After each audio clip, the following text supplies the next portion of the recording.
What's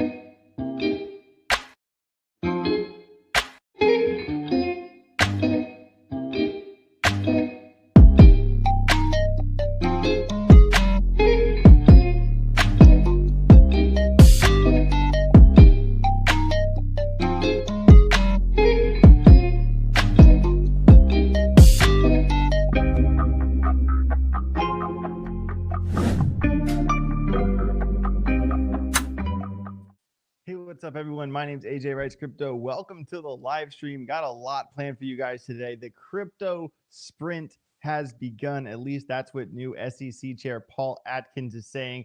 You know, we are bringing crypto innovation to U.S. soil. Everything in crypto will happen here. We are not going to put the power, the control of blockchain crypto technology into the hands of the BRIC nation. We are going to do it here in America. We're going to make the guidelines and rules to, give that growth for innovation, not, regulate by just pushing things down like Gary Gensler did.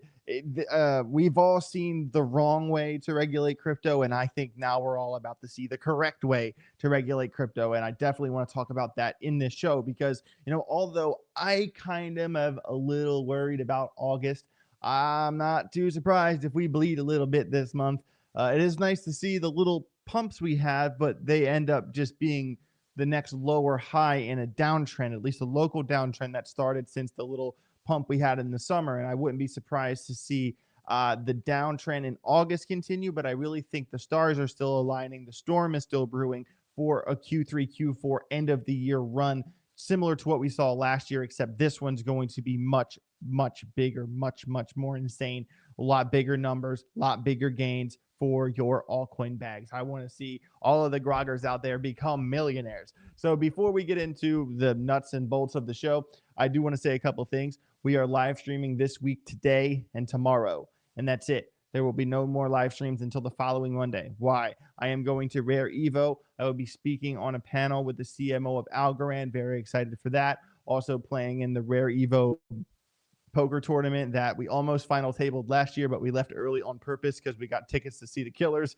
So really excited to do that. We have the influencer awards as well. Who knows? Maybe we'll win one belt. Maybe we'll win more. So I don't know yet. It is hard to tell, but it would be really cool to defend my golden upvote that we won at the last influencer awards. And everyone pretends like they don't care, but secretly everyone really wants to win. Let's be honest. So super excited about that. Before we get into everything else, guys, I do want to say yesterday, my little sister Tori, she got married. I promise I didn't cry. I promise. And they are going to Iceland for their honeymoon. I gave them a very large envelope full of $100 bills. They got a couple solid thousands from me because that's my sister and I love her and family first. But I did do a little bonus on Twitter here that they get an extra $1 from me for their honeymoon for every like on this post. Make me pay. We got almost over 750 likes. That's respectable. But I want to get it to at least 1,000. So anyone watching this, head over to my Twitter. It's at the top right now. Haven't tweeted yet today. And make me pay more for their trip to Iceland. As you can see here, we had a really, really good time with the groomsmen, the bridesmaids, and Tori right there. Oh, I gotta pull Tori's face is kind of stuck there in the bottom. Jada, you can kind of see her in the back. We had a really great time with everybody, and I must say, everybody, I look pretty good in a suit. I look pretty good. I shine up like a new penny. But I'm not the focus here. Of course, the bride, Tori, absolutely beautiful. It's so crazy. Like when I was 13, I was a single child until I was 13, and Tori kind of showed up and ruined that. But I must say that having Tori and then Erica a couple of years later, did kind of prepare me for my own fatherhood. And it is kind of crazy, like, changing Tori's diapers and, giving her bottles and stuff. And now she got married. You know what I mean? So it is the time dilation, man, really made me like kind of appreciate the moments I have with my baby Aria. And I know that she's not going to be a baby forever. And one day she's going to grow up and she's going to get married. And it's just important, hold on to those moments that matter and realize that family first, no matter what. Nothing matters more than your family. I got into crypto obviously selfishly, because I wanted to unlock the door to financial freedom. I didn't want to work a 9 to 5. I didn't want to be stuck in the monotony. I wanted more. And that's okay. And you should want more for yourself. You should aim higher for yourself. And then I got to a point where, I can help my family. I can help my friends. And, I'm very grateful and lucky for my success, but, it matters the most when I can, help my little sister and, make things happen for her that wouldn't be able to happen unless, we pulled this off. So, just a lot of love to Tori, a lot of love to Andrew and the new members of our family. And, yeah, I had a really great time yesterday. We all had a really good time, and, wish them luck on their honeymoon to Iceland. Big shout out to my little sister, Tori. Also, everybody, moving on, speaking of giving things away, giving money away, the Tesla Model 3 giveaway is coming soon. You can either take the car or you can take $42,490. Someone from my audience is going to win over $42,000. Imagine either driving away in a new car or adding 42 grand to your altcoin bags before we have the ridiculous run up that we're going to see this year. Guys, it's going to get ridiculous. And it's always the people that think they never win giveaways. Those are the people that tend to win my giveaways. And also, 15 people are going to win $100 in VeChain, and 10 people are going to get exclusive VeChain merch packs that you can't buy anywhere else. They're completely exclusive to this giveaway. So make sure you sign up. Click the sweep widget link. Guys, there are 5 days left. 5 days and 22 hours left. Already, just about more entries than the first giveaway. Would like to see. I think the last 5 days of the last one, things went up really high as well, because right on the edge of the giveaway is when everyone jumps in. So make sure you click the sweep widget link. If it doesn't work, turn your VPN off. Try a different browser. Try a different computer. Only 2% of people have problems with it, but I know some people do. So just try something else. It will work. I promise you. And make sure, if you haven't watched this podcast with me and Sunny Lou, it's really good. It's about the future of VeChain, the future of AI and crypto, future of VBetterDAO, everything like that. VeChain is a main sponsor of my channel, and they got a lot of really cool things coming down the pipe. They've been doing very well with BYB.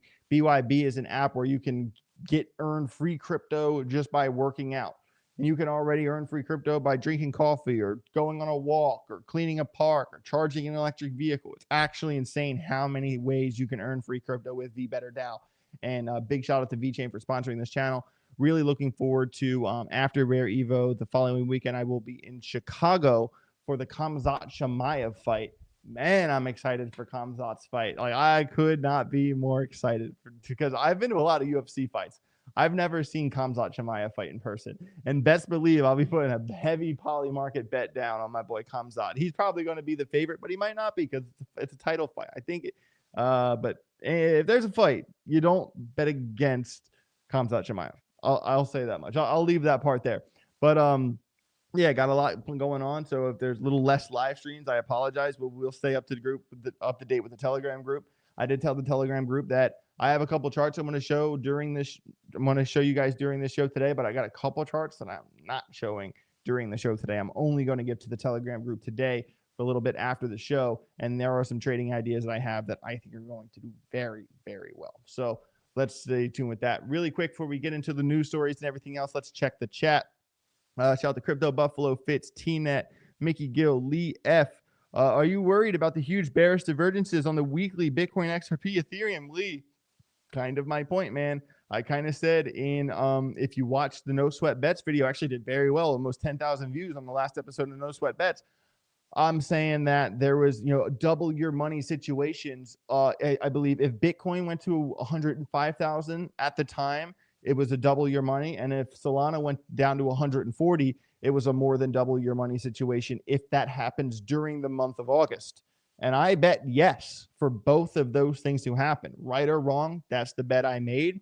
And I am a little worried about August. I am. I think we're going to see a big run at the end of the year, but I am worried about this month. We're going to see these little 10%, 12% run-ups, yeah, because we just had a local low and we're popping up from the local low.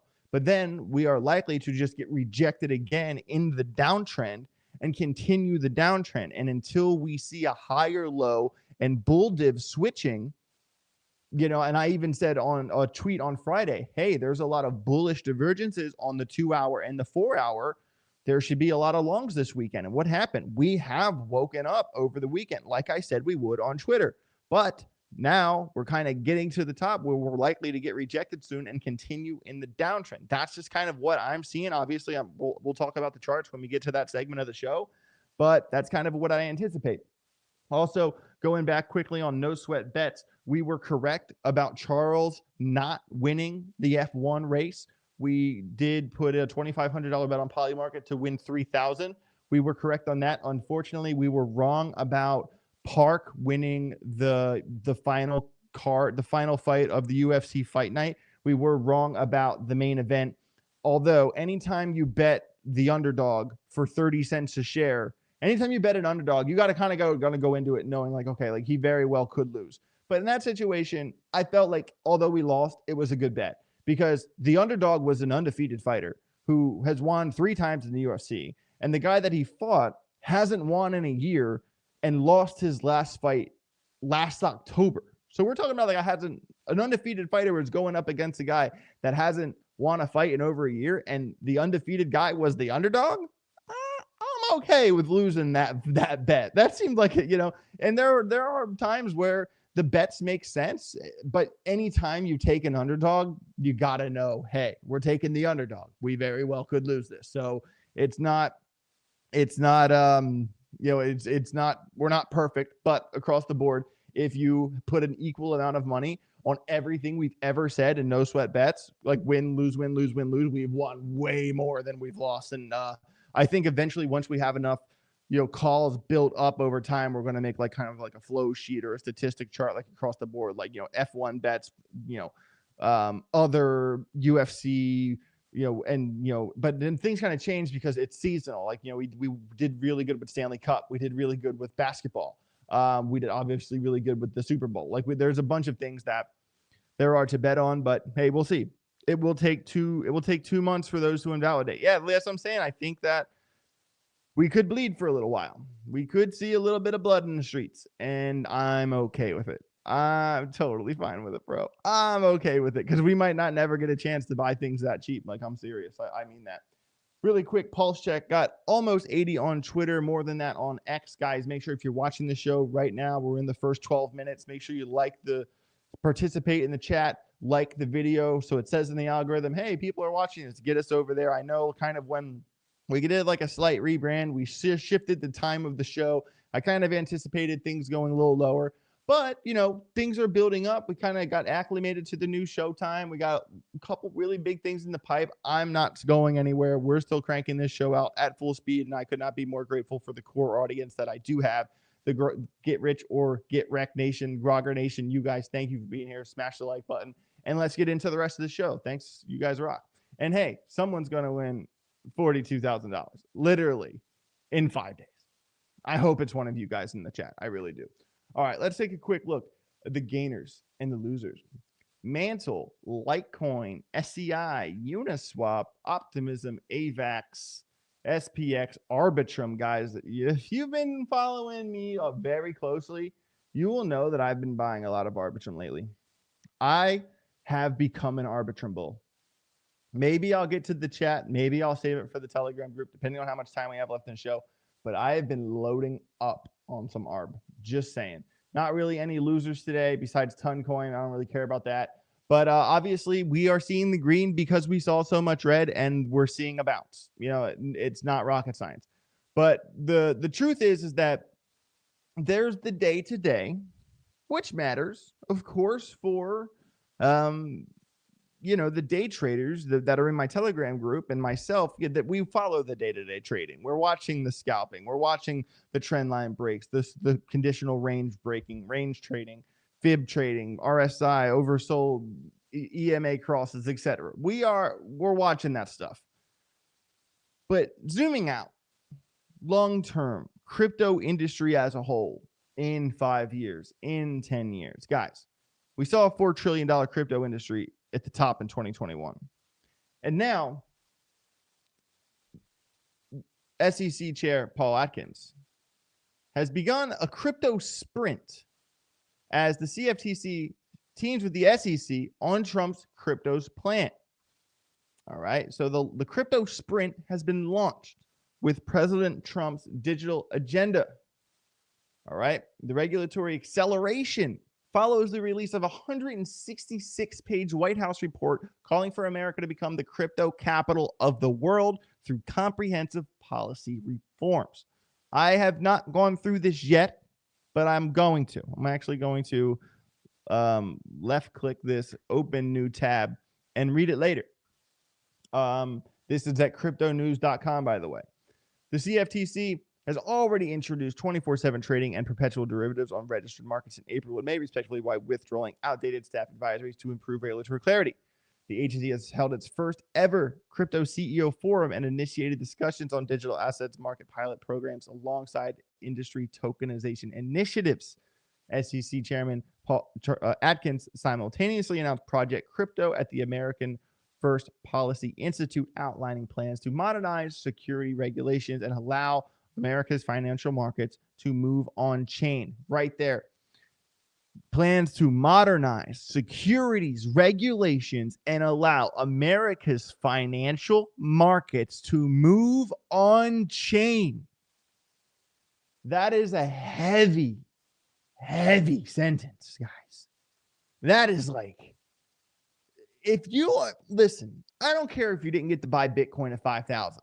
I don't care if you didn't get to buy Ethereum at 1,200. You are fucking early. We are early. If you're watching this show right now on August 4th, 2025, you are still early. This industry is going to go 10, 15, 20, 25 trillion as the years go by. Right now, it's not even 4 trillion. The altcoins are going to multiply by 10. The large caps are going to multiply by 5 or less. We are going to see this happen. And as long as you are a person who believes in this industry, you will win. It is the people that, those people are the fucking losers. Those people who second guess every decision they ever make, they can't make their mind up if they want to go to Burger King or McDonald's. Those people are going to lose. But the people that are here, the people that have gone through the bear markets, the people that know you are calloused and hardened, you've watched your bags fall from 50 grand to 10 grand and back to 100 grand, the people that have ridden that roller coaster, that are calloused, that are ready, you guys are the ones that are going to be the millionaires. You guys are the ones that are going to enter the 8-figure club. That's my new goal. I'm in the 7-figure club. Now, if I don't get to the 8, I failed. I am a failure if I don't get to the 8s. And I believe in this industry. And now America believes in this industry. This is the golden scenario for crypto, is happening before our eyes. Literally, Gary Gensler was using rules written in the 30s that were created for oranges. He was using the orange rules for crypto assets and just did everything he could to just destroy this industry. But guess what? Gary's fucking out. Thank God. Trump's America. This could be the first domino falling that literally will become the reality. There's the sentence, guys. Outlining plans to modernize security regulations and allow America's financial markets to move on chain. The shift where blockchain becomes the common denominator as a global cross-border payment solution. It has happened. It has started. This is happening, people. This is happening. All right. All the headlines today. Project Crypto aims to put America back at the center of digital finance. This is like a patriotic thing. This isn't just like crypto gains. This is like America saying, you know what? America got to where it is by being number one. This is literally a fight to keep the US dollar the world reserve currency. But the only way they can do that is by moving it on chain. That's the truth. That's the truth. Because really, and if you look at the history of things that were the world reserve currency, normally the timeline is about 100 years. And it's been about, I think over 90 years now. So like the time is almost up for a shift. And we already know that BRICS nations don't want us to continue. They want to take over. And this is like, blockchain is the answer.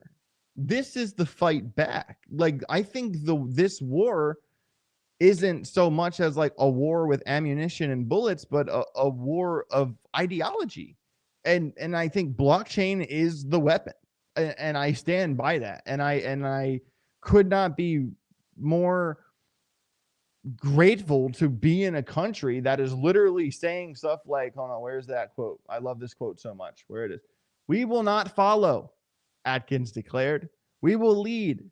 And the next chapter of financial innovation will be written here.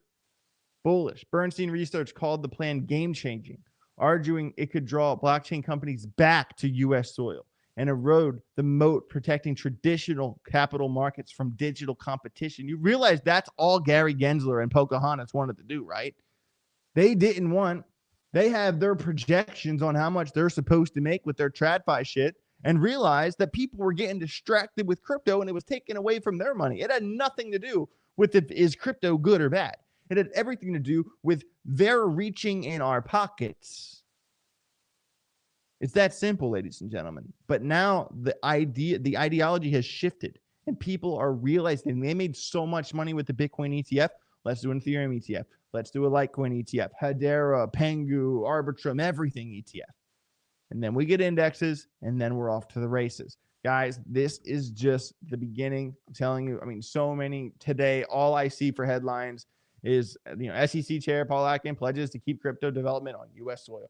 And guys, they are not going to keep crypto on U.S. soil by over-regulating the shit out of it.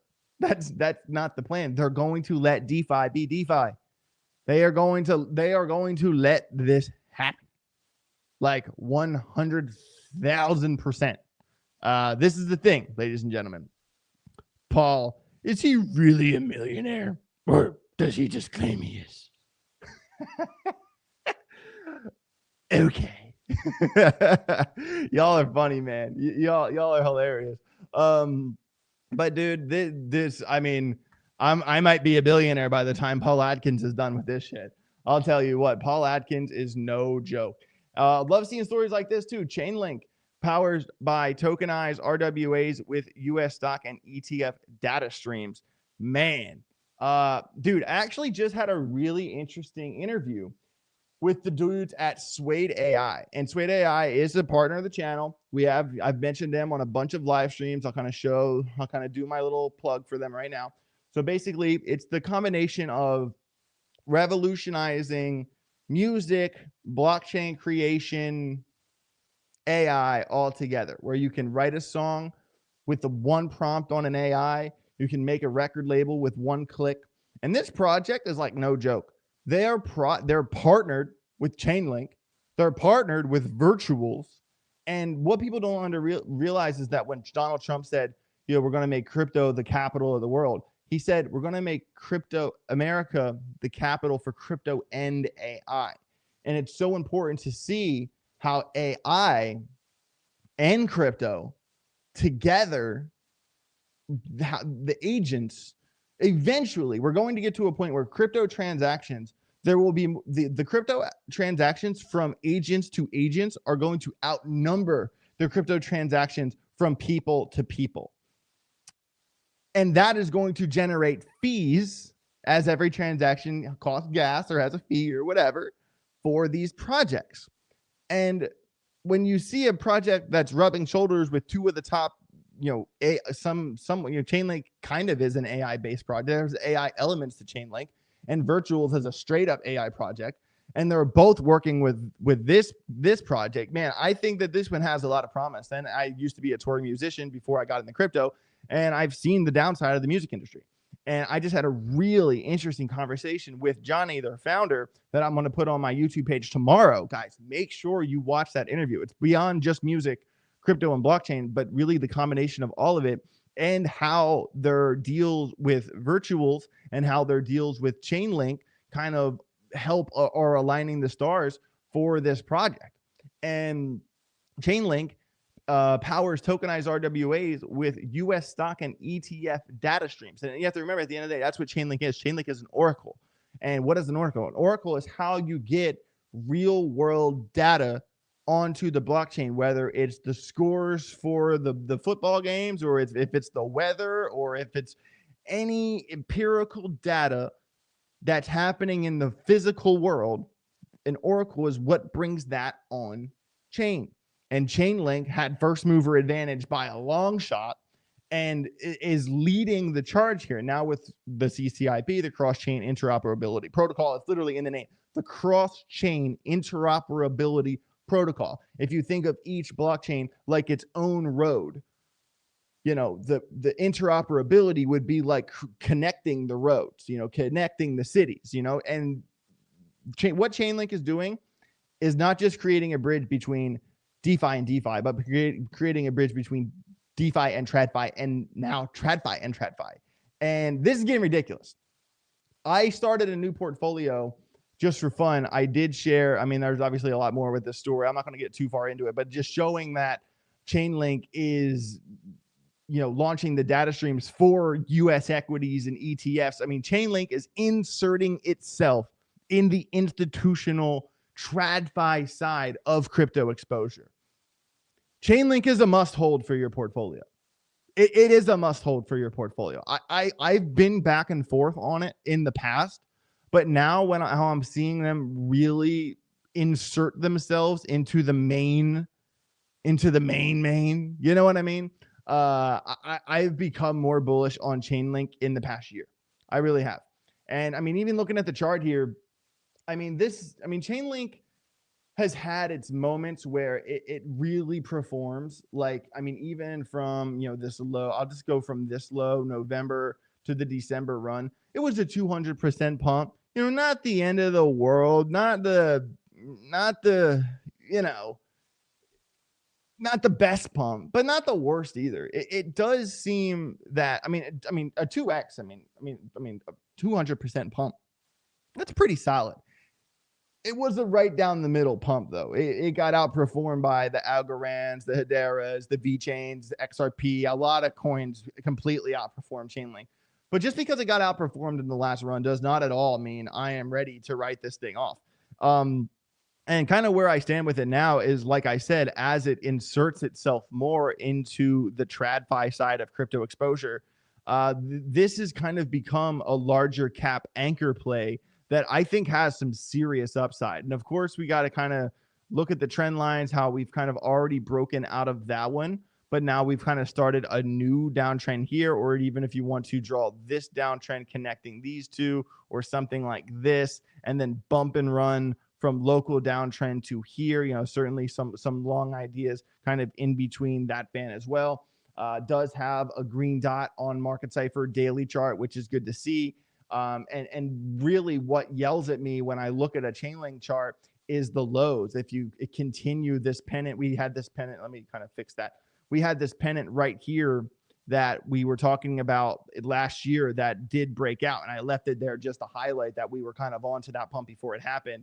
I will kind of get rid of all of that stuff now because I made my point, but the lows are continuing to go higher.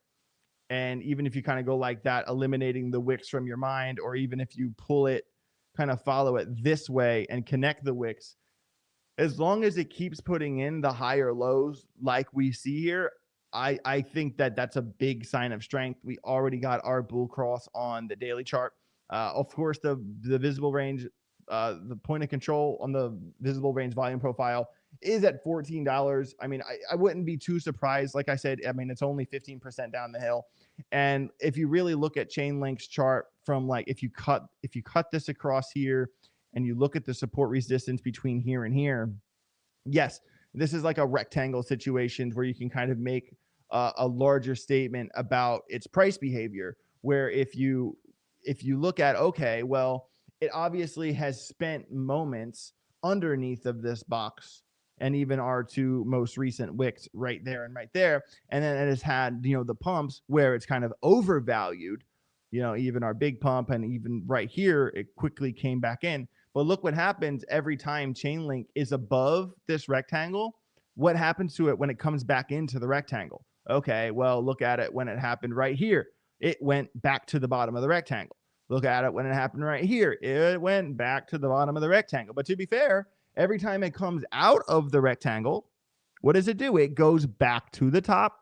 And right here, it went to the top. It went what? Back to the bottom, from the bottom to the top, from the top to the bottom, from the top, bottom to the top. You get my point. All right. And once again, here we are. We just came back into the rectangle. So I would not be surprised to see Chainlink once again range in here before continuing, especially if August ends up being a bloody month, which I am anticipating. So, and the alarms, the parameters for this conditional range are 1734 on the bottom, on the top, and the bottom being 1229. So it has done this, how many, I'm not even going to count how many times it's ranged. Every time it goes to the top, it goes to the bottom, from the bottom to the top. How many times it's done that since it's entered this range, really back in November of 2023. Chainlink has not done that well in terms of price action in the past couple of years. But when you consider the new things entering the fray, the new developments entering the story, and them inserting themselves into the TradFi side of crypto exposure, I do think Chainlink is a viable option. I'm not saying buy 20% of your bag worth of Chainlink, but I am saying if you have a 15 to 20 coin portfolio or even a 12 coin portfolio, and you are aiming to have an even distribution, I think Chainlink is worth having on the list. I will go further in detail. When price prediction department comes back, which it is coming back, Chainlink will be one of the first videos I do a proper price prediction on. And just for the meat and potatoes, if Chainlink goes back to its previous December high, that is still an 80% pump, very respectable. And then, of course, if you zoom out, Chainlink went, all-time high all the way at 52. But we also do have to consider how many more tokens, new tokens, have entered the supply since, it has, how many more new tokens, what was the supply here and what's the supply now, I think is a lot of the question. And that's something obviously we can figure out if we went down the rabbit hole. But yeah, I am really interested to see what happens with Chainlink, like kind of zooming in on a 2 hour, mainly because on the daily chart, like we were talking about, every time it comes back into the rectangle, it ends up going to the bottom of the rectangle. Well, the problem with that is on the daily chart is that it would have to go under the 50 and the 200 EMA for that to happen. We do have a green dot on market safer B, but what's scaring me is the volume profile and the point of control. Where's the point of control? Right in the heart of this rectangle, which does make sense considering how many times it's ranged through here. So I really think the Chainlink play is certainly a more long-term crypto play. Like if you believe in crypto in America and the Trump administration and Paul Atkins and what they're doing, Chainlink is a direct play into that, considering how involved it is with, the ETFs and RWAs and everything else. And it is actually very interesting on the 2 hour chart, considering it's coming back up. Obviously we had a move down and we stopped. Where did we stop? Basically at support resistance right here from this previous move right here. Okay. And now we're at the top of where the rectangle. And I am very interested to see what happens in the next 2 days with Chainlink, because it's also heavy support resistance right here. And it's the EMA is curving, but we're also in a confirmed downtrend since we put in a lower high right there. So really, for any real bullish narrative to come out of Chainlink, we need to break this local downtrend that we're forming, and confirmation for that has to be on the upside of the rectangle. And I would say a good alarm for Chainlink is around $18.30.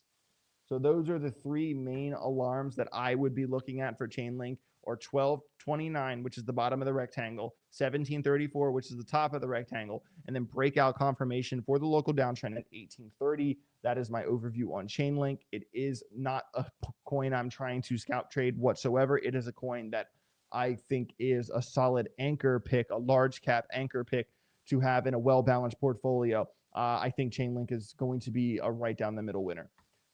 Athena jumps 13%. ENA could hit 68 cents if it holds this level. Not going to go too far into the story other than that this here is a very overcomplicated, convoluted Telegram chart that we have talked about time and time and time again. And that chart is ENA. And I am showing you this zoomed out just to show you how ridiculous this has been. And the pump they are talking about is, of course, what we've experienced from Saturday. It bottom to top, it actually pumped about 24% and has now settled back in here. And look at where it settled back in.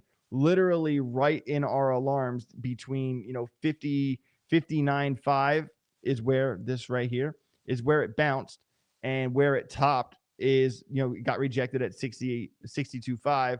And then if you even wanted to pull this down and go from local high, you could say 64 cents. So I would say using local price action to guide you as your next move on ENA. 59.5 becomes your short.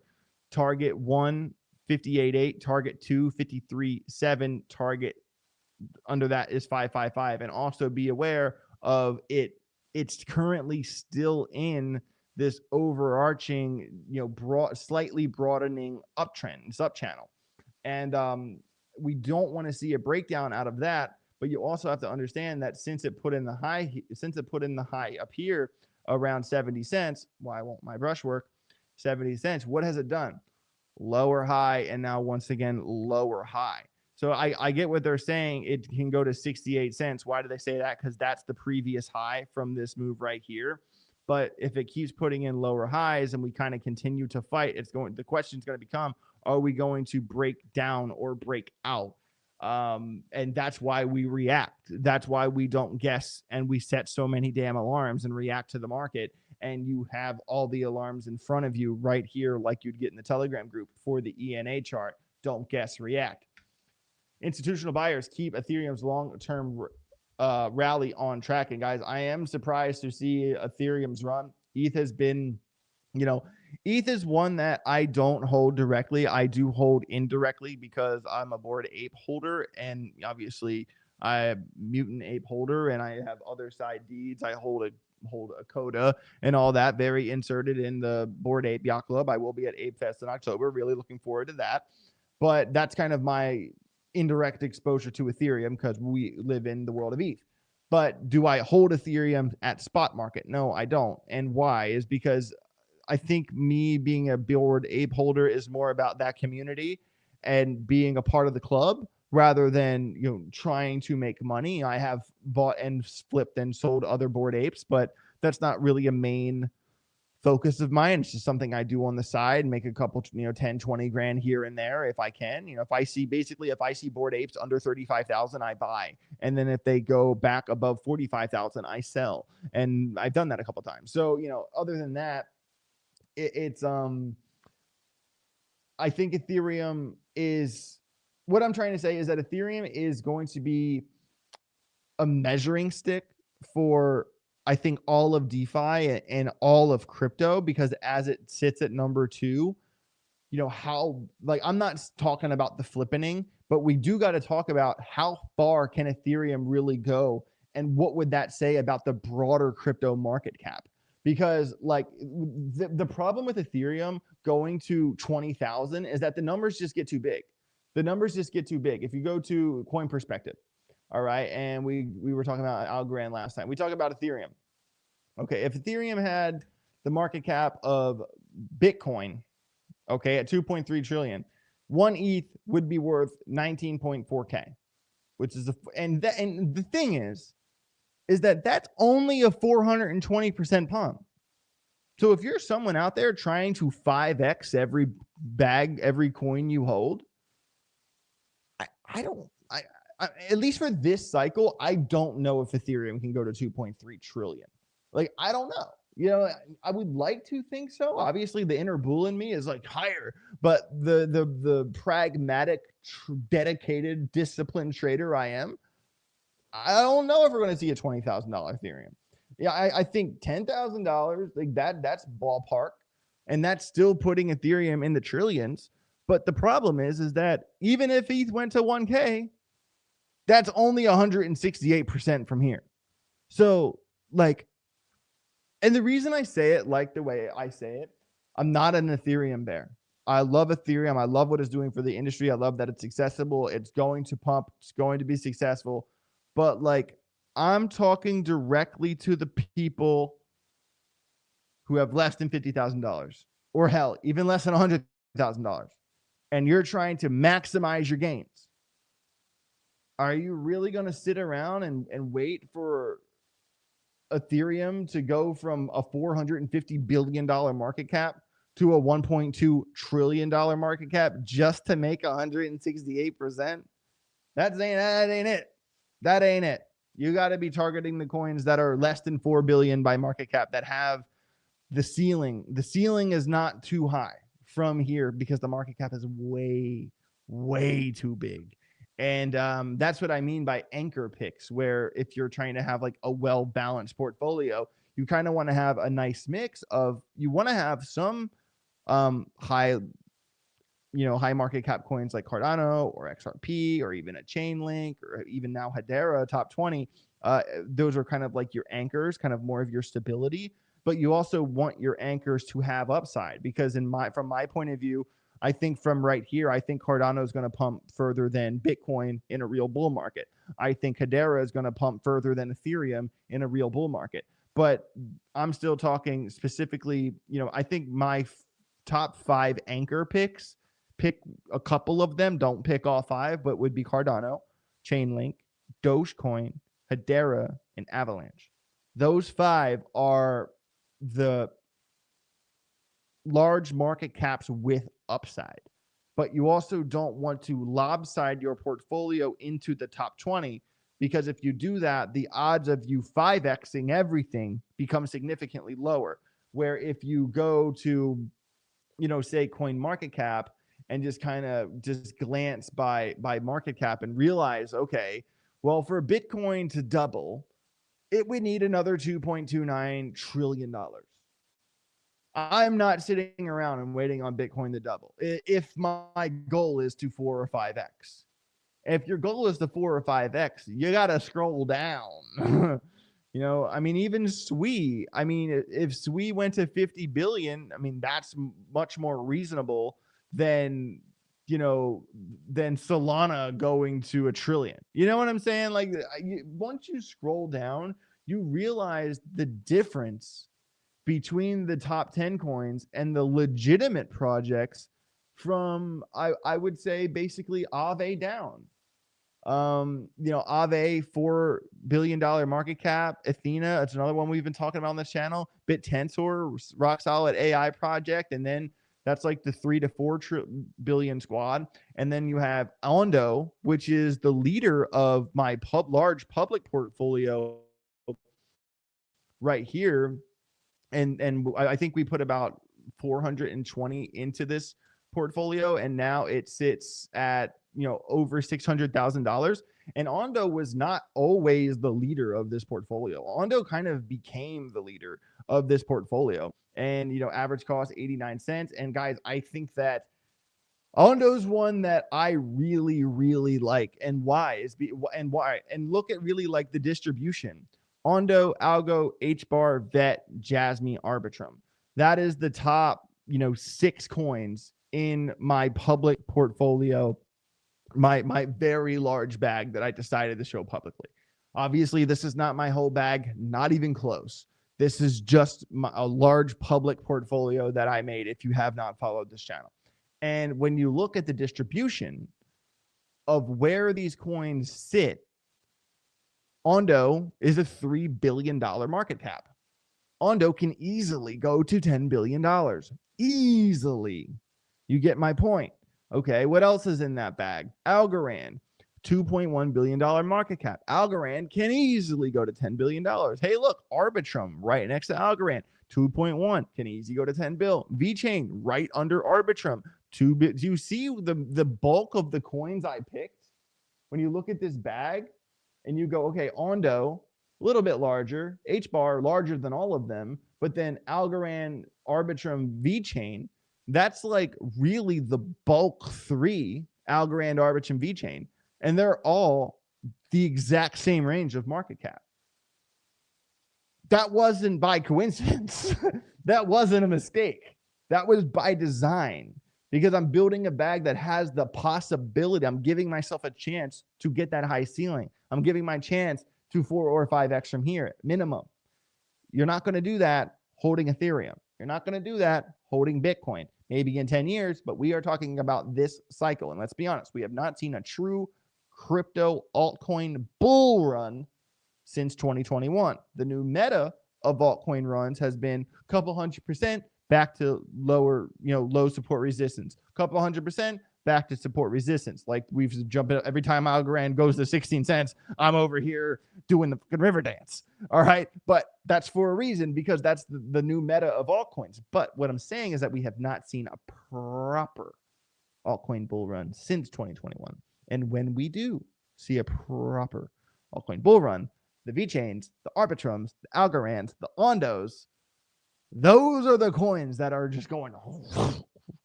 And when they do what they do, and Ethereum, if Bitcoin and Ethereum 2 or 3x, that's great. But they're not going to do what the Arbitrums and the Algorands and the VeChains are going to do. And that's why I, kind of based my portfolio based off of market cap range. And that's where I stand.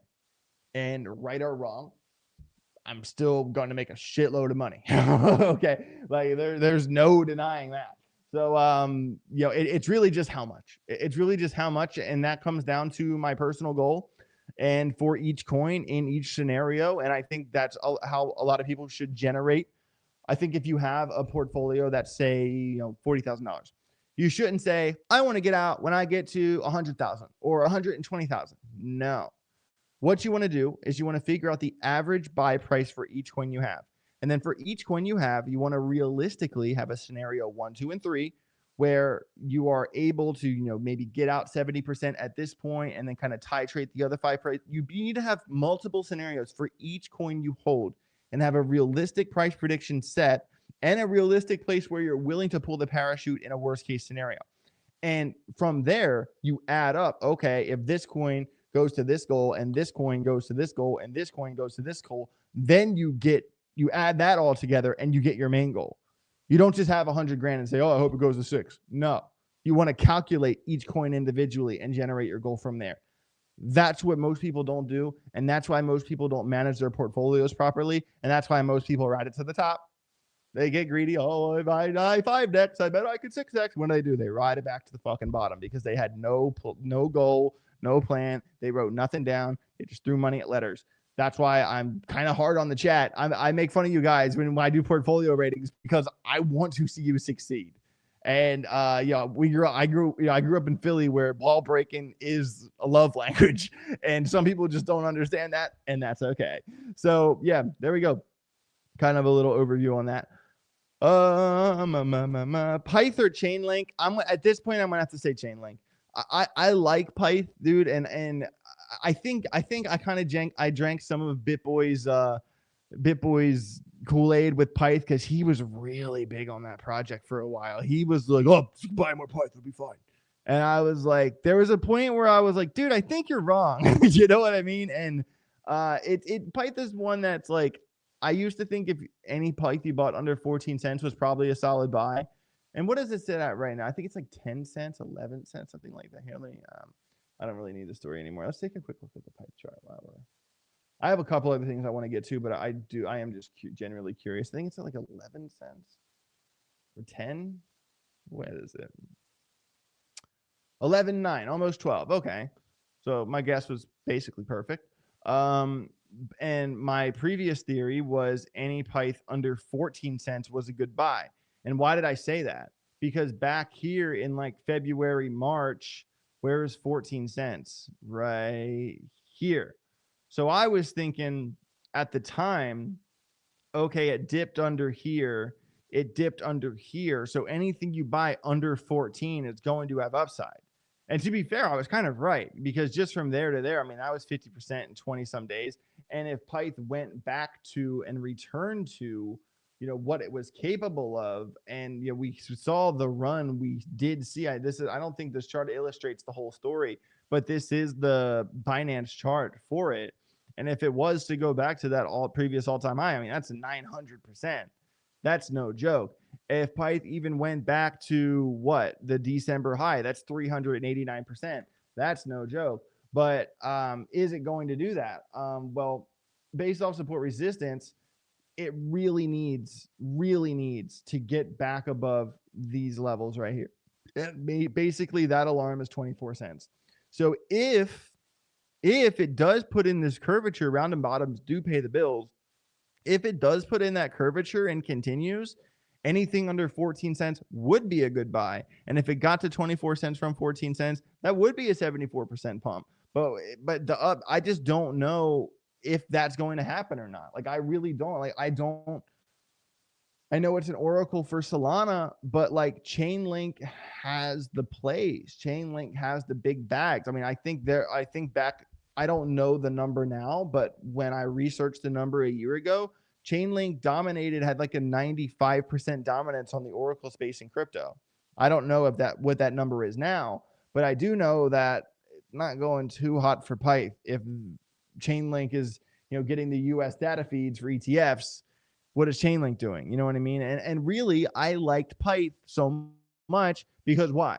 Because it was really exposure to Solana, and I think Solana is going to be a successful project at baseline. But is Pyth going to go back to its previous all-time high and 900% pump away? I would probably bet no. So from a fundamental level, from a pragmatic point of view, in a perfect world, I think Pyth has a higher ceiling, but 10 out of 10 times, I'm still betting Chainlink. That's my answer. $10 super chat for my guy, Aaron. Any thoughts on Telcoin and Gala? Gala, no. I once did a video, and fishing all day and talking crypto with a client is starting. Hook and snook. Well, shout out to you, brother. You're the man. Appreciate you. And shout out to Mark Prega, who previously won $250 from the last Polymarket thing. He won the X Picker game. Congratulations. Every time I do a public position on Polymarket, if I win, someone in my audience wins. And Mark has won twice now. He's lucky. Very shout out to you, Mark. Appreciate you. But thoughts on Telcoin and Gala? Telcoin is one that I look at the chart sometimes, and I see some of the stories about it, but it's just not one that really registered on my radar.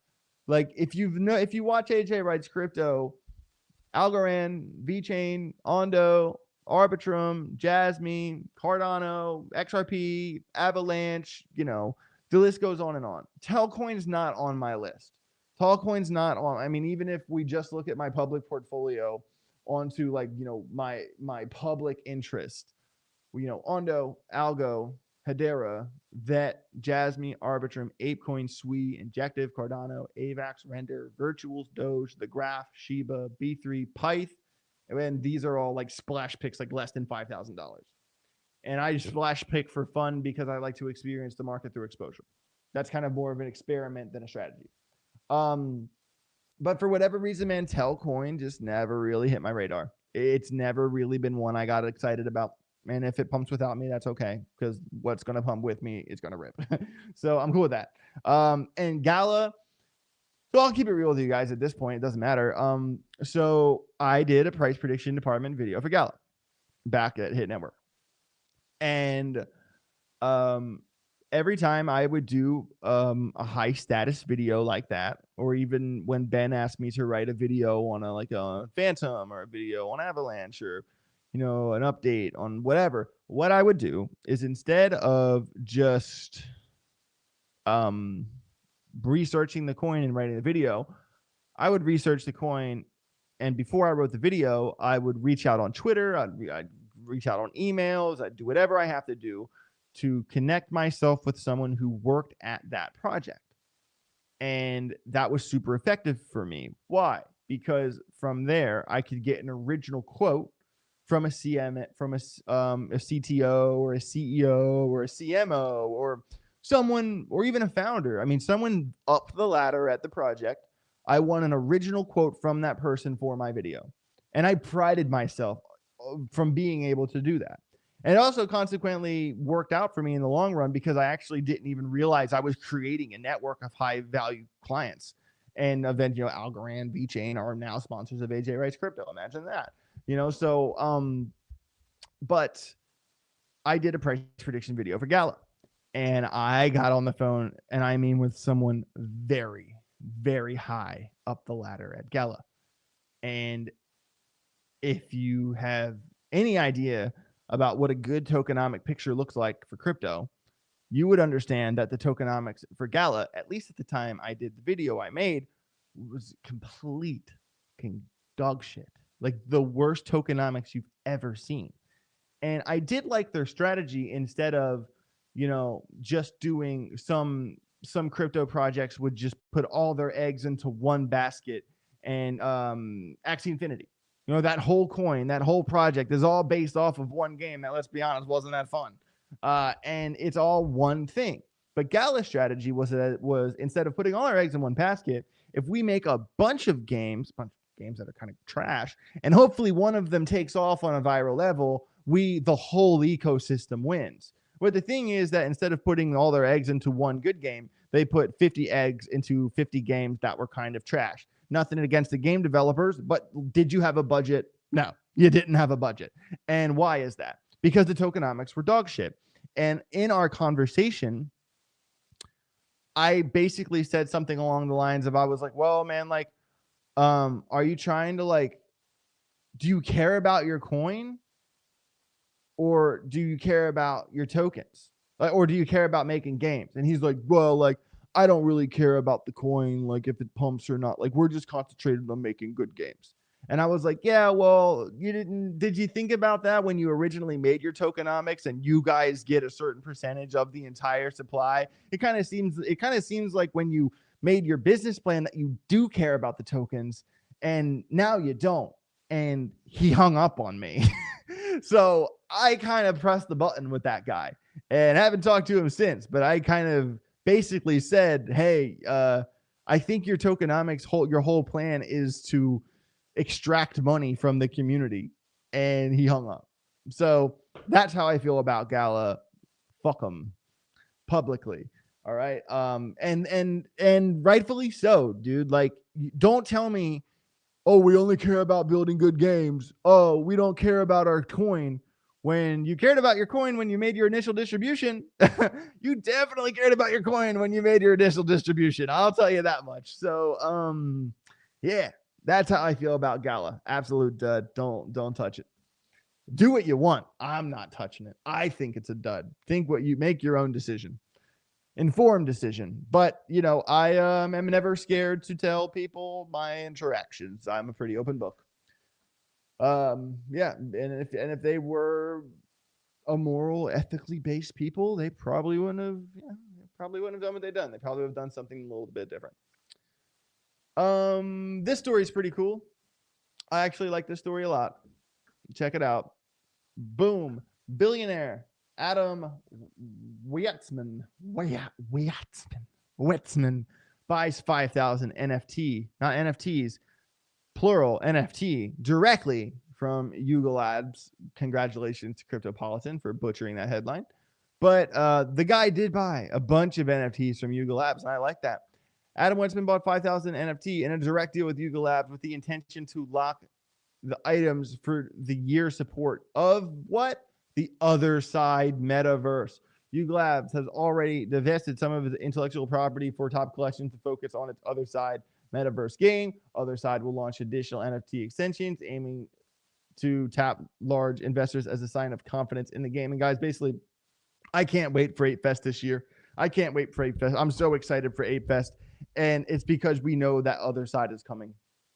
And the success of other side, if other side blows up and they hit it out of the park and it becomes an amazing metaverse game, it will single-handedly reignite the entire metaverse concept in crypto. Because metaverse was so 2021, just like so Gala was so 2023. Alpha Junkies in the chat. But the whole concept of the metaverse, we all watched a movie called Ready Player One, and we thought it was going to happen in the real world, and the technology wasn't there yet, and all these projects promised all this shit, and none of it happened, and the metaverse concept basically went into the gutter. But other side has put years and years in development and millions of dollars into building the Yuga Lab metaverse. And if it succeeds, it will be a game changer for Yuga, for the apes, for ApeCoin, for Ape Chain, everything, and the metaverse concept itself. And I believe in Yuga Labs. They have nothing but time and money to put into other side. The deeds were sold in 2021. It's pushing 2026. And you get my point. This better be good. And I think at Ape Fest, we're going to learn a lot more about it. Obviously, they had a tweet earlier in the year, like, 2025 is the year of the other side, but we haven't got much more since a couple of screenshots here and there. But I think Ape Fest in October is going to be a real peek into what other side's going to be. I'm really excited for it. I have bought a couple deeds here and there, got a couple codas. I'm really looking forward to being a part of that entire ecosystem. And I cannot wait for Ape Fest. I will be there. Hit your boy up. I think I'm doing like a side paintball event with a couple of the boys, and I'm really excited. It's gonna be a good time. Yeah, but that's pretty cool. We got billionaires out there buying 5,000 other side deeds at once, and he even did a tweet about it right here. Today's a special day for me. I'm making a long-term investment in other side, acquiring over 5,000 other deeds, mega codas, and weapon codas directly from Yuga Labs to continue building my collection. I have also committed to making a series of acquisitions to the open market this year. I've recently seen Yuga refocus and prioritize other side. There is a lot riding on this project for the whole space. That's the sentence. There is a lot riding on this project for the whole space, and I will do my best to help it make it a success for everyone. And he's right. He's right. Because if other side takes off, other projects can say, hey, look at the projections from other side. We're making our metaverse. Come play with us. That can be the angle. If other side falls on its face, metaverses will go away until we are basically Black Mirror San Junipero. And until we have Black Mirror San Junipero, there won't be a metaverse unless other side does this correctly. Shout out to all the apes in the chat, all the apes who watch this video later. Love you guys. Can't wait to see you at Ape Fest. We're going to have a blast. Lately, a couple last thing. Base L2 network surpasses Solana and launch tokens for the first time. Just saying. Lastly, we did a Telegram setup on Omni. We basic conditional range. The long alarm never went off. Came close, but never went off. We said, hey, go short at 438. What happened? Boom. About 9% in a day. So to continue this chart, we have to add our new low. And that's 398. Where's my text box? I'm on text box. We can do this. Okay. 398. There we go. And so now it kind of looks like a similar range as before. Pretty large, though. And has been trading inside of this 9% range for 3 days. And I'm not really trying to pick apart a scalp range that's only 9%, especially if it has spent 3 days inside of that range and has developed pretty simple support resistance there as well. You can also kind of illustrate the local uptrend that is formed, kind of forming not exactly an ascending triangle, but it will be interesting to see if it breaks down from the local uptrend and you get confirmation from local low. You will have a little bit of more insight on if it's going to blow under 398. I'm going to actually pull that back. And of course, if 438 goes off again, we can kind of make a generalized statement that it's likely to come back to 482 or at least get a scalp long out of that. Very simple setup. We put it in the group, was a very successful trade. I know a couple other people were talking about it in the chat, in the second channel of the Grogger group. And shout out to anybody who nailed that trade, because I know a bunch of you did. Litecoin's kind of one that it had a little pump today, but Litecoin's one that's very similar to other coins. I know about it. I know all about it. It's on my radar. Not really on my radar, but I look at the chart from time to time. And that's kind of the story for me, Litecoin. This support resistance level right here, all the way back when in 20 in June of 2019, Litecoin put in a little high at $145. And it has been a support resistance level through the fight. And then as the chart continued, this is a 3-day chart we're looking at, by the way. It was rejected at that level 1, 2, 3 times.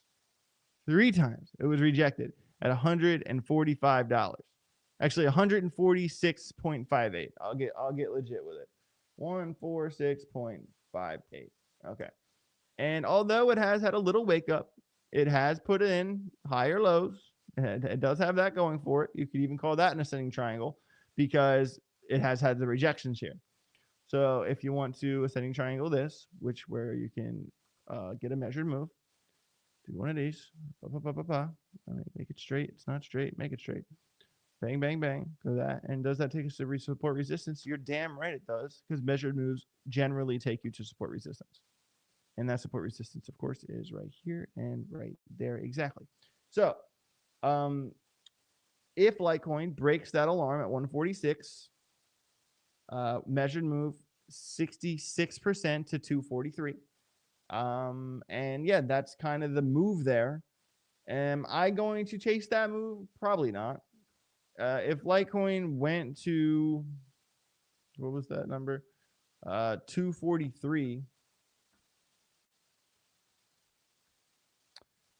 Yeah, it's totally possible. I think based off market cap, it's actually a complete wheelhouse for Litecoin. It very well could end up back, at least back there to 243. But you know, these higher lows have to hold up, and that is the alarm for Litecoin. If you care about Litecoin, I won't be trading this one. I won't be buying this one. But if you do, 146.58 is the alarm for Litecoin. I also want to say I made a really good video, one of the best performing videos on the channel in the past little while, about XRP's secret weapon, which is Epic. Epic is a layer 2 on the base chain that is backed by Ripple monetarily, and which is going to be Ripple's foot in the door for basically digital RWAs. And there are inside track.